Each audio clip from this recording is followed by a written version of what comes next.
So this is remote control trolley. So this is the remote. So it will be follow remote control forward, reverse, left, right.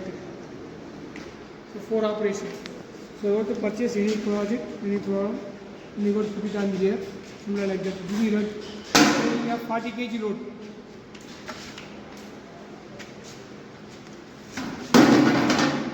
Like that. So this is the shopping trolley for remote control. We are having a DC motor, 12 volt, 90 watts, 60 RPM. To DC motor with spur gear mechanism. The remote control circuit, 12 volt to 5 volt power supply. FM receiver 27 MHz, diode circuit 4 relay, forward, reverse, left, right, 4 relay, battery 12 volt, 6 ampere battery, forward, reverse, left, right.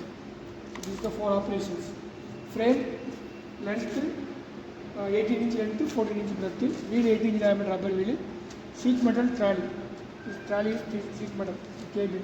Bearings. So this is the concept of remote controlled trolley. Bearing. Bearing shaft. Bearing shaft.